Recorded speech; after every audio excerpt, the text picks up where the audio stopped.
Hola, ¿cómo están? Buenos días, buenas tardes, buenas noches, buenas madrugadas. Toda la cultura, todos los días o algo así. Estoy feliz de saludar a Arturo Guerrero. ¿Cómo estás?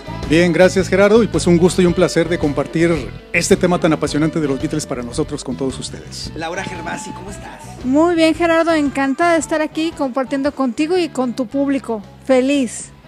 El público de nosotros, yo creo que es el público de ustedes, gente que le gusta la cultura, que le gusta la música, y pues si hay amantes de la pintura o del arte, a todos les gusta Leonardo da Vinci, Miguel Ángel, y si les gusta el rock o la música, pues todos les gustan los Beatles. Para todos hay un público, ¿no? Para todos los temas importantes, y creo que el fenómeno de los Beatles no es la excepción.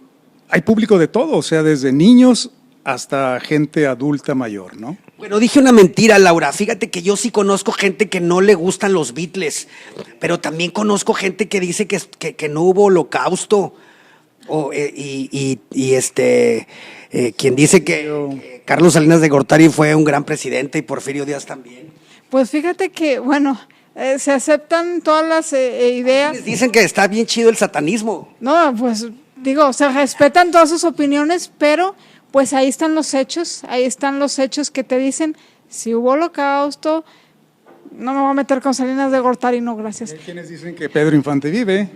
Ay, no, qué bárbaro. No, pero fíjate que los hechos te demuestran que The Beatles, te gusten o no te gusten, sigue siendo uno de los grupos más importantes y que más ha influenciado a los músicos. De hecho, si tú entrevistas a cualquier músico después de los 60, te van a decir cuál es tu base.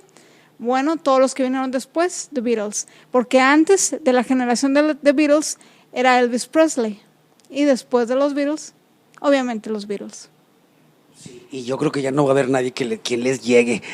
Bueno, para los que no saben, los que nos ven en Estambul o en San Petersburgo, en México hay un programa que preserva la cultura, la admiración, la tradición de los Beatles. Se llama Beatles Forever. ¿Desde qué año, Arturo?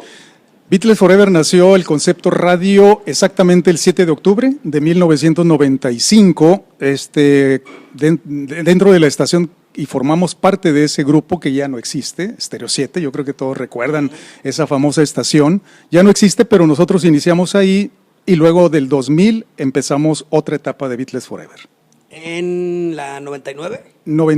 Primero en Classic, luego nos fuimos un año ahí y luego nos brincamos a 91X en Radio Alegría y ahí estuvimos cerca de 10 años continuos. Estuviste en las tres cadenas de rock en inglés. Con el tema de Beatles, exactamente en FM. ¿Y tú también desde el 98, Laura? Sí, en el 98, creo que fue como en enero, no me acuerdo, entré al programa de Beatles Forever, y a partir de ahí ha sido una avalancha de ideas, creatividad, un montón de cosas. También estuvimos por internet, pero lo más importante es que desde el momento en que hacemos equipo empezamos a hacer mucha creatividad en relación al programa, porque tú sabes que el material de The Beatles está todo en inglés, entonces había que hacer muchas traducciones de libros, de material, entonces todo eso fue conformando muchas secciones y se fue enriqueciendo el programa cada año.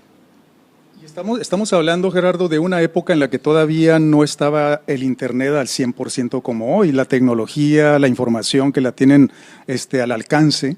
Antes nosotros teníamos que comprar libros, revistas, a ti te tocó esa etapa también, y era muy escasa la información que teníamos que conseguir, y sobre todo veraz, o sea, era muy, muy escueta.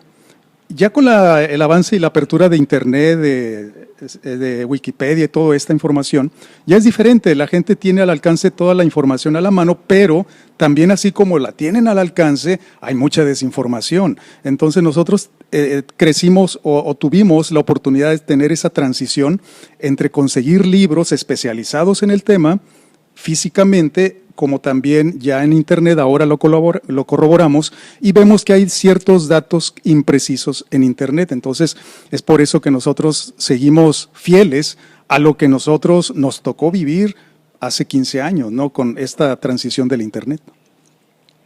En Monterrey, los últimos 25 años, un poco más, ha sido Beatles Forever. Pero en las grandes ciudades del mundo hay muchos programas dedicados a los Beatles. En el DF, por ejemplo, está en esta estación que… Universal Stereo. Universal, que se puede sintonizar acá Sí. en la noche, pero no dan muchos datos. No. Porque habrá muy pocos programas como el de ustedes que es para los amantes y los conocedores del grupo. Sí, básicamente nosotros lo que ofrecemos es contenido, que nunca lo hemos dejado de lado. Lo que pasa es que los programas que se hacen actualmente tiran más a lo comercial. Es válido porque estás en una estación comercial, pero como que han descuidado un poquito o un mucho el dar la información precisa, profunda, y se van a lo básico, se van a lo superficial, y sabemos que el tema de los Beatles hay mucha tela de dónde cortar, y es muy difícil decir, los Beatles fueron famosos por esto y esto y esto, por estas canciones que grabaron. Tienes que profundizar la raíz de las cosas, entonces no cualquier programa tiene esa capacidad para hacerlo. Repito, ahorita los programas que existen se inclinan a lo comercial, dan datos muy escuetos, pero nosotros tratamos de no perder esa esencia. Laura, platícanos tú cómo descubres a los Beatles, cuántos años tenías, si fue por tus papás, por tus hermanos, y si surgió un amor así inmediato por los 4 grandes de Liverpool. Claro que sí, mira Gerardo, yo comencé muy pequeña, a los 6 años. Lo que pasa es que tengo 2 hermanos mayores que yo y son más o menos como 9 años mayores que yo aproximadamente. Entonces, en mi casa se oía de todo. Mi papá oía mucho la música mexicana y la música clásica. A mi mamá le gustaba el rock en español, de los 60s, de los 50s, pero le gustaban los baladistas en español también. Entonces, había una mezcla extraña. Luego tenías a mis hermanos que son 2 mayores y uno era muy metalero y el otro era más progresivo, pero cuando ellos se iban, yo muy pequeñita, como unos 6 años aproximadamente, iba y hurgaba entre sus viniles porque yo oía esa música extraña que salía de su puerta, no los dejaban entrar. No se vayan a enojar, hermanitos, si me están viendo. Nos metíamos a su cuarto, mi hermano más pequeño y yo. Y entonces, pues a ver, vamos y sacábamos las portadas que más nos llamaban la atención como niños, pues éramos pequeñines. Entonces, así íbamos descartando que pues era muy pequeña. Decía, no, Black Sabbath no me asustaba. No sé quién porque me asustaba. Morrison, ya después los valoré, pero pequeñita decía, no, pues este me asusta. Entonces, vi un álbum rojo y el azul, que son recopilatorios de The Beatles, y me enamoré de su imagen. Era tan limpia la imagen que dije, mira, déjame los pongo, y empecé a escuchar los discos, y era esperar a que mis hermanos se fueran para escuchar a The Beatles. Y a partir de ahí yo empecé a seleccionar la música que me gustaba, pero obviamente con las influencias de ellos, porque decía, bueno, Cat Stevens me gusta, John Denver me gusta, Olivia Newton-John me gusta, los Beatles me gustan, pero luego dejaba de lado ciertos grupos. Tomen en cuenta que tenía 6 años, y ahorita pues me gusta todo el rock en general. A mí me pasó cuando yo tenía más o menos 14 que muere John Lennon, y entonces seguramente sí. Arturo, nos pasó algo semejante. Estás en la edad en que eres como una esponja, ¿verdad? Sí. Y entonces, pues lógico, los periodistas del momento le dan la importancia a la tragedia, la nota tan dramática del asesinato. Sí. Y sucede que hay un disco que además es genial, es maravilloso, el Double Fantasy. Claro. Y haz de cuenta que yo empecé de adelante para atrás. Okay. Y hubo unos 3-4 años que no oí otra cosa más que puros Beatles con mis amiguitos de la secundaria. ¿A ti te pasó cómo? Sí, definitivamente algo parecido a lo que dice Laura también. Como yo tengo hermanos mayores, les tocó a ellos la época de los 70s, básicamente, y ellos lo que hicieron fue también comprar discos del momento. Recuerdo yo muy bien que entre los discos que tenían era la Hard Day's Night, que es el volumen 4, que es la canción que tú me decías, la de When I Get Home, cuando que me preguntabas. Esa canción viene en ese disco, ese lo tenía uno de mis hermanos junto con el Let It Be. Entonces a mí lo que me produjo algo muy así de conmoción, es como ver a un grupo con una imagen limpia, trajeados, que muchos le llaman el primer grupo boy band, que a mí eso no es cierto, para mí estoy en contra de ese término, a los Beatles, pero era un grupo impecable en su forma de vestir, en su forma de actuar, y luego de repente ver la carátula de Let It Be, donde ya los veías todos greñudos, con barba, o sea, era un cambio tan drástico que yo me imaginaba que los Beatles eran dos grupos, y que no podía haber una evolución de 64 al 69 en tan solo 5 años, ese cambio tan drástico en sus personalidades, en su imagen, y eso fue lo que a mí me capturó, y al momento en que oía Hard Day's Night, las canciones de la película, me prendía mucho, muy alegres, muy rítmicas, muy rockeras, y luego Let It Be era todo lo contrario, ya era digamos, el epílogo de los Beatles. Entonces yo creo que ese contraste de épocas que vi a los 14, también 12, 13 años, me impactó mucho y fue como me atraparon los Beatles. Después yo no ubicaba todavía a John Lennon porque Lennon estaba retirado del ambiente musical, pero fue noticia, como tú dices. En el 80 empiezan a hablar de él y es cuando empieza la segunda parte de los Beatles a darse a conocer a través de programas de radio, revistas, libros, que repito, en aquellos años pues era muy escueta la información, y los que nos hicimos de algunas revistas y libros pues ahorita son de colección, ¿no? Claro, claro, las revistas Sonido, Conecte. Exactamente, ¿cómo no? Claro. Era cuando todavía… Especialistas en ese tema del rock. Teníamos recortes, ¿no? Recortes de artistas. ¿Cómo no? Yo me acuerdo, pues, pequeñita, yo forjaba todas mis libretas entre actores y músicos, porque ya para cuando yo llegué a la secundaria, no solo era fan de The Beatles, ya ponía Iron Maiden en mis libretas. Entonces, para que chequen el cambiazo de la niña de 6 años, que ya después en secundaria ya le gustaba Jim Morrison y le gustaba todo eso, y le gustaba John Lennon con el Cold Turkey a todo lo que da, o sea, ya era el cambiazo total. Entonces, yo tapizaba no solo mis libretas, mi cuarto estaba lleno de pósters, porque uno estaba pequeñito y tenías una admiración por tus artistas. Había muchos artistas muy buenos y obviamente The Beatles eran el hitazo. Realmente yo sabía que los Beatles no eran de mi época, porque todo mundo me decía, es que no son de tu época. Sí. Pero sin embargo tienen una cualidad que te llega a ti, no sé, cuando tú lo hayas escuchado, a mí, a otras personas, a otros niños que siguen viniendo con nosotros en el programa, nos dicen, oye, es que ¿sabes qué? Me encantan The Beatles. Y tú dices, ¿cómo? O te llamaban por teléfono y te pedían canciones como Monkberry Moon Delight de Paul McCartney, y tú dices, pero si está bien loco esto y el niño está chiquitito, ¿por qué me pide eso? Entonces, los Beatles tienen algo que te atrapan, seas de la generación que seas. Es correcto. Y pues es imposible agotar el tema, Arturo. Vamos nada más a grandes brincos, hasta donde nos alcance la paciencia de la gente que nos está viendo. Esperemos luego que ustedes nos inviten a nosotros y seguir platicando. Claro. Pero mira, a mí se me ocurre planteárselos así para que ustedes se echen su rollo, que son expertos. Me parece que, como bien dijo Laura al principio, hay hechos rotundos, inenalables, o sea, que son imposibles de falsear. Las cifras, los números 1, la evolución de esta banda que no se compara con ninguna otra, creo yo. Tú ya lo señalaste bien.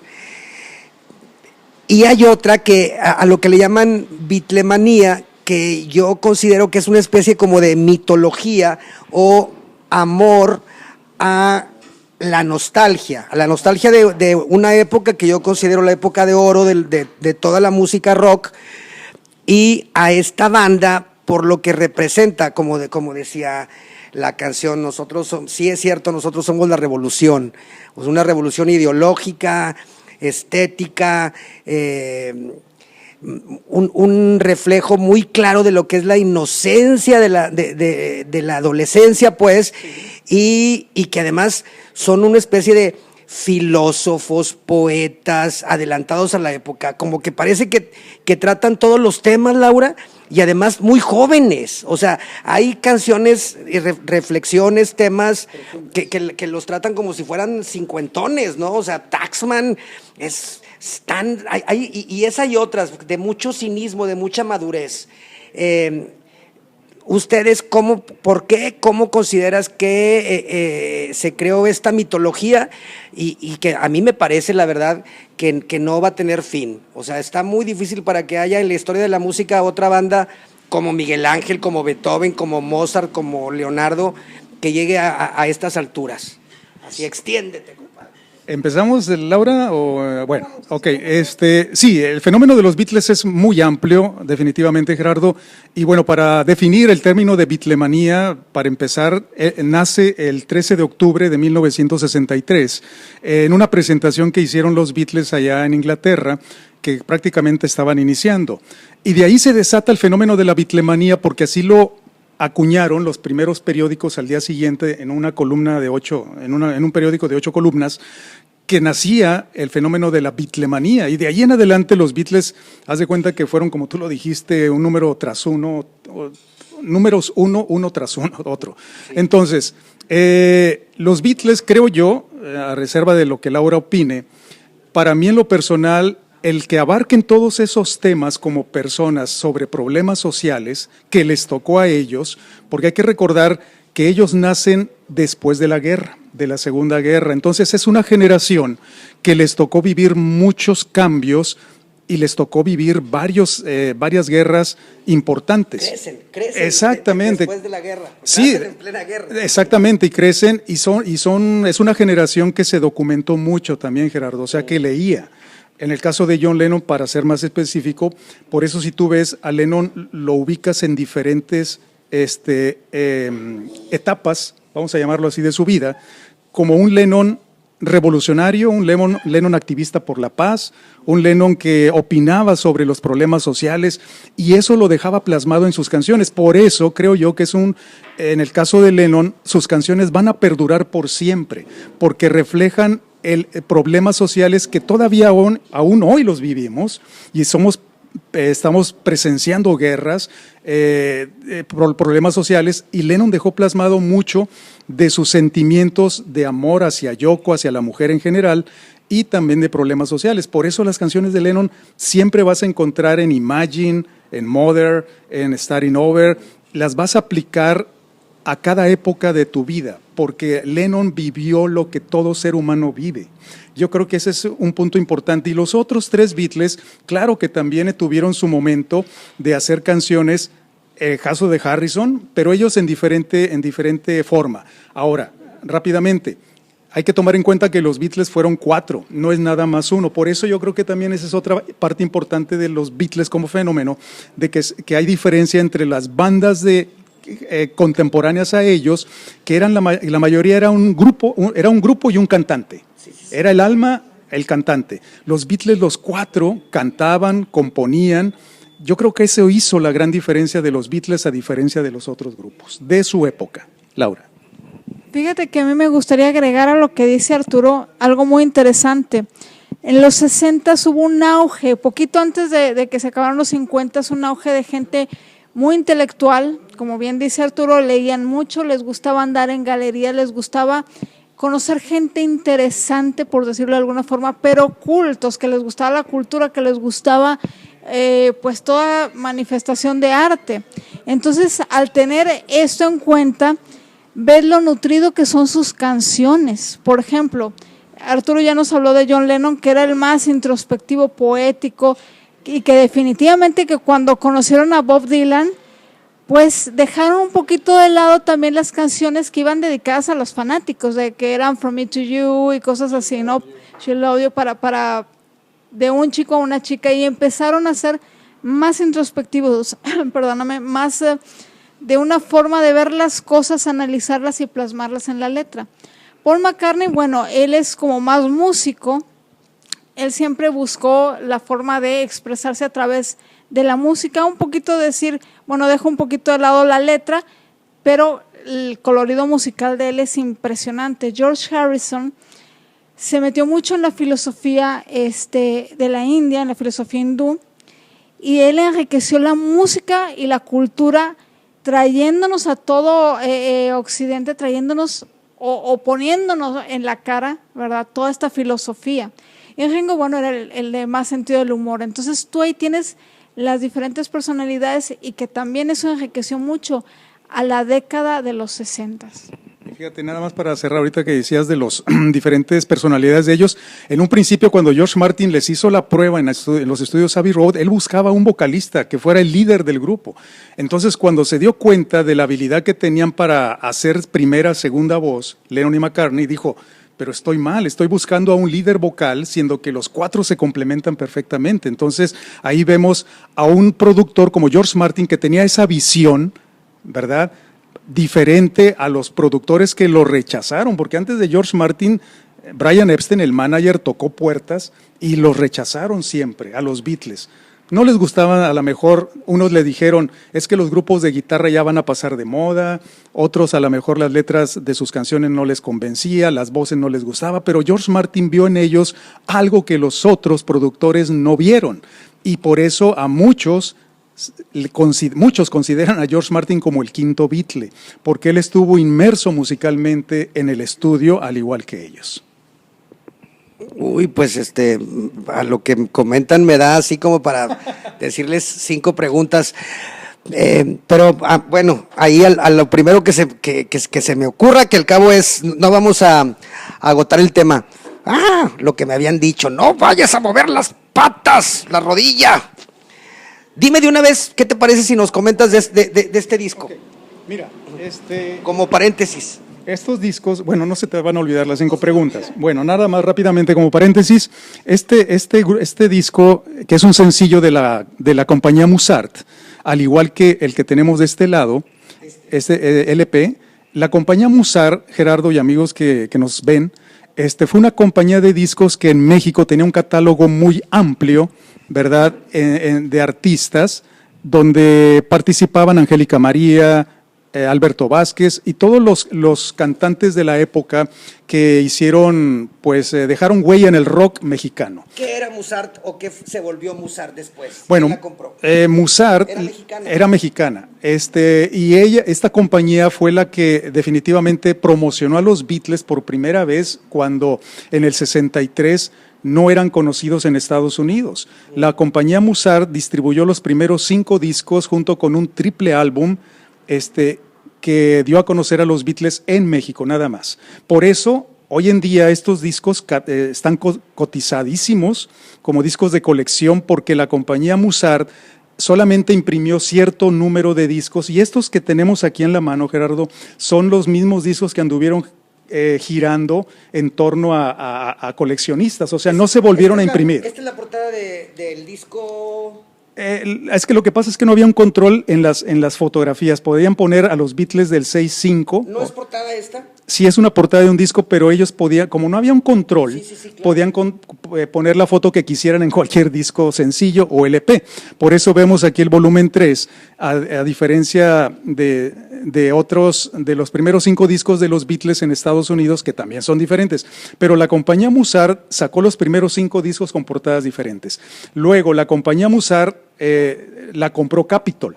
A partir del 66 fue cuando Capitol toma el catálogo de los Beatles y los empieza a distribuir en México. Capitol es EMI. EMI Inglaterra. Capitol es Estados Unidos. EMI es Inglaterra. No, son diferentes.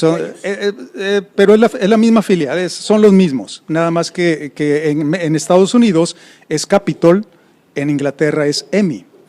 Y Capitol era lo mismo aquí en México. Entonces, por eso Capitol compra el catálogo de los Beatles y de ahí empiezan a distribuir ya normalmente su discografía. Pero eso es lo valioso de estos discos Musart, el que tiene la colección completa, que fueron 5 discos más varios sencillos.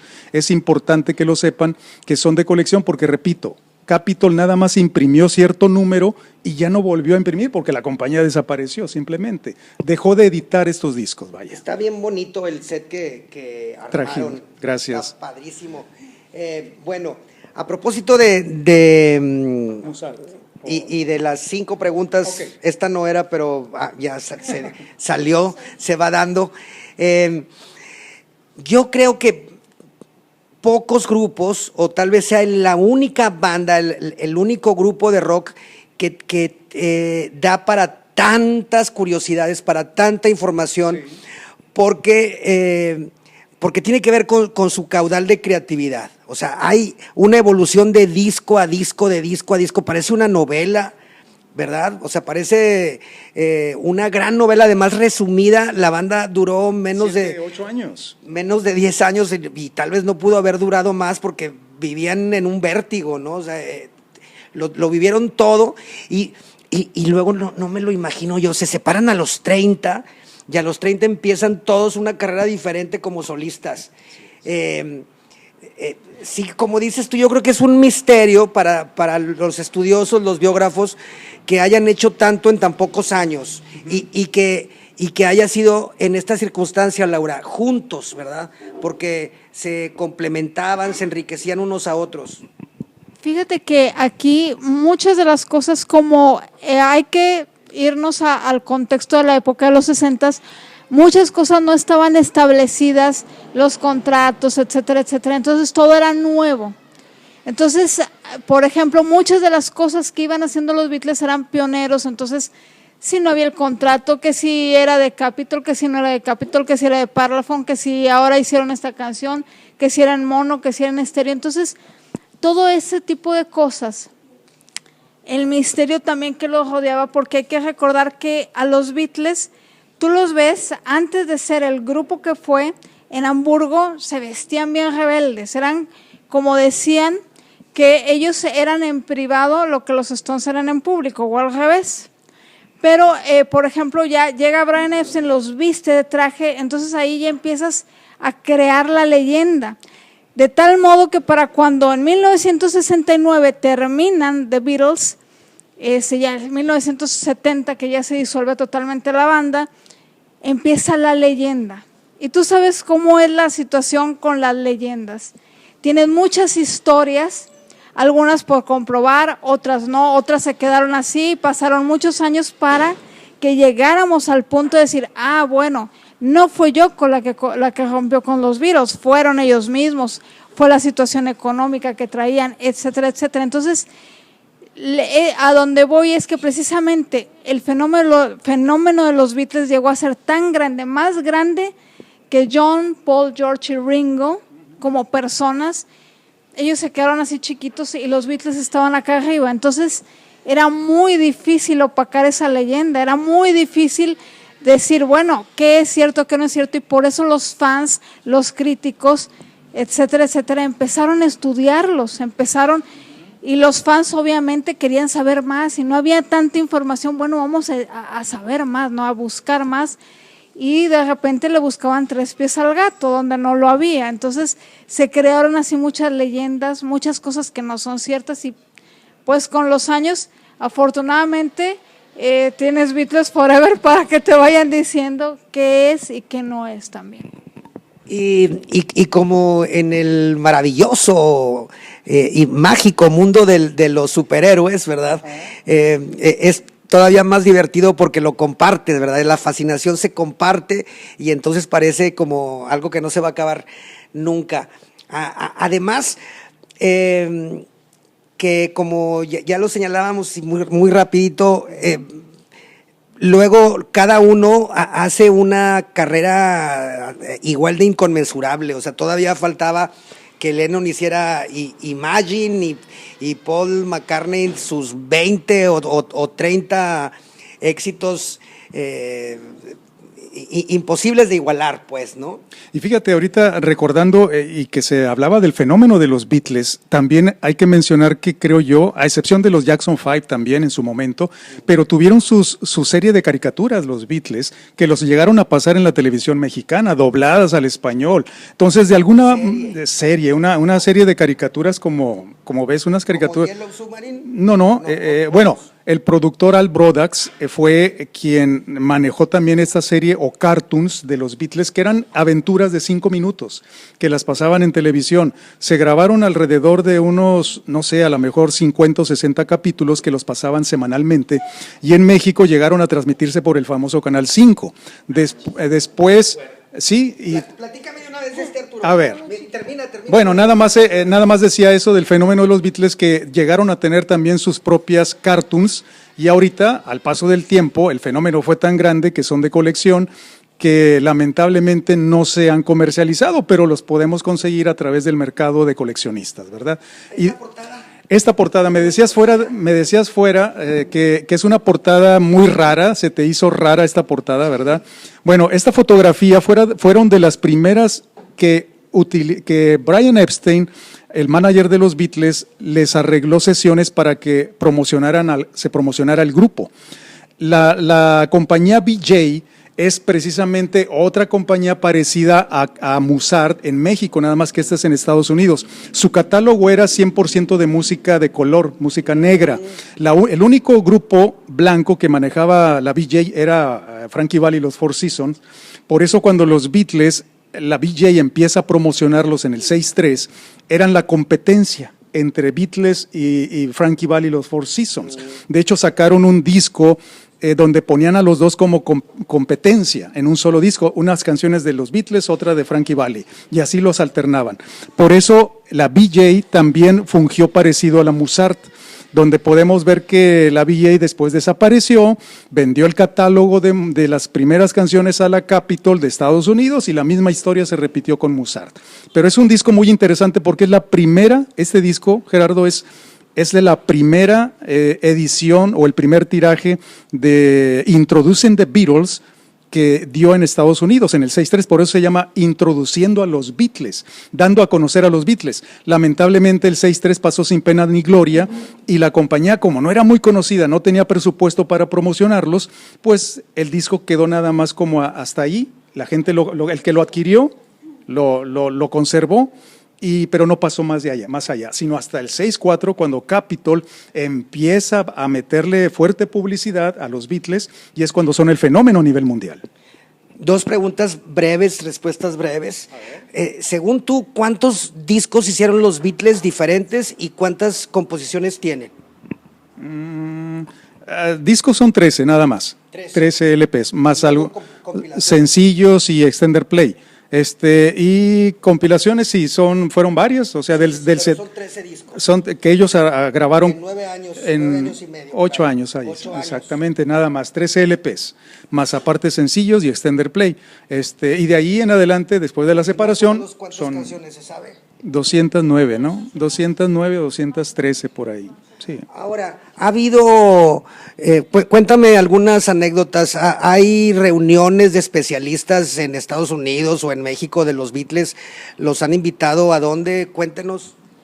Bueno, la verdad es que hay, por ejemplo, en Inglaterra te podría mencionar que tienen la semana de The Beatles, ahí en Liverpool, donde todo comenzó, que es un lugar muy bonito, Liverpool, muy pintoresco, y tienen este lugar maravilloso, y tienen la caverna, una réplica de la caverna, y tienen muchos lugares donde tocan bandas, venden material de The Beatles, y Chicago, que en Estados Unidos también hacen muchas, exactamente Los Ángeles. Sí, convenciones. La que nos tocó ir a México y que Laura y un servidor tuvimos la oportunidad fue en el 2006, cuando se promocionó el álbum Love, a la conferencia de prensa en EMI de México, a conocer a George Martin. Entonces, Laura tuvo la fortuna de hacerle una pregunta a George Martin le contestó de primera persona. Entonces, son experiencias muy bonitas que nos ha tocado, y es una recompensa a impulsar este fenómeno. De hecho, la misma compañía nos hizo un reconocimiento por tener el programa con más tiempo también acá en el norte de México, alusivo a los Beatles. ¡Qué padre! Felicidades, de verdad. Gracias. Nos unimos a ese reconocimiento. De hecho, yo me enteré y hicimos la nota para el Canal 28 que hay una licenciatura ya en Beatles, o sea, en el estudio de los Beatles, que sirve como para el turismo en principio allá en Liverpool. Sí, es como una materia y una licenciatura, bien lo dices, porque curiosamente Liverpool es la cuna del nacimiento de los Beatles, pero fíjate lo que son las cosas. Cuando nos tocó ir a Laura y a mí a Liverpool, no lo ven a los Beatles como el fenómeno que es. Eso es lo curioso, como dice el refrán, nadie es profeta en su propia tierra, y los Beatles les tocó vivir eso. ¿Te acuerdas, Laura, que la misma gente los veía como extraños, los ve como extraños a los Beatles? Increíble, ¿no? Sí, de hecho, como dices tú, Liverpool es un lugar maravilloso y tú vas y sí te saben de The Beatles, pero de repente, por ejemplo, estábamos dándonos un paseo por la calle de John Lennon y estamos ahí a unas 2 casas de la casa de John Lennon, donde llegó a vivir, en Menlo Avenue, y le preguntaba a un señor, ¿dónde está la casa de John Lennon? No sé. Entonces como que, pero por el otro lado me tocó a mí una señora, oye, que estoy buscando la casa de John Lennon, y me empezó a contar toda la vida de la tía de Mimi, la tía de John Lennon y no sé qué. Llegó un punto en el que mi cerebro ya estaba desconectado porque era mucha información en segundos y estábamos sentados esperando a ver dónde estaba la casa de John Lennon y la teníamos ahí casi enfrente. Entonces, pero pues bueno, es que estábamos caminando, pero sí, como dice Arturo, ahí hay mucha gente que a lo mejor bueno, no le viene y no le va. ¿Qué les gusta más Steven Gerrard del equipo? Estamos en el famoso Aguizote, aquí fue donde se realizó esta entrevista. Si alguien quiere preguntar algo, así no, vamos a la presentación del libro de Moisés que ya llegó. Para terminar, amigos, Arturo, Laura, a mí me parece que nos queda mucho para platicar, para celebrar el genio de estos 4 juntos y por separado. Felicidades porque esta pasión la comparten, es muy generoso de su parte, a mí me da mucho gusto conocerlos, saludarlos. Y luego seguimos platicando. ¿Qué te parece? Hacemos una segunda parte, ¿no? Un álbum azul. Ándale, excelente. No, y quiero que sepas, Gerardo, que a nosotros también nos da mucho gusto porque te hemos seguido en el taller abierto, te hemos visto en televisión muchos años, que también eres parte de esta, digamos, cultura, ¿verdad?, de Monterrey, que ha mantenido muchos años un programa como Taller Abierto, y nosotros como que nos identificamos con eso, porque estamos pasando esa misma situación de mantener algo que nos apasiona y nos gusta, ¿no? Y ofrecer algo de contenido. Empezamos en el 95. Igual, entonces ofrecer algo de contenido, yo creo que eso es lo importante, y Laura, que ha sido mi mano derecha en todo este camino, en largo y sinuoso camino, como dice la canción, pues nos ha ido muy bien y ya nos ha otorgado muchas satisfacciones este tema, ¿no? Laura Gervasi, muchas gracias. Muchísimas gracias, Gerardo, muchas gracias a todas las personas que te siguen y yo gustosamente comparto el álbum azul nuevamente contigo el espacio porque la verdad muy muy padre tu taller abierto, la verdad. Muchas gracias y estamos para servirles, para promover sus eventos. Claro.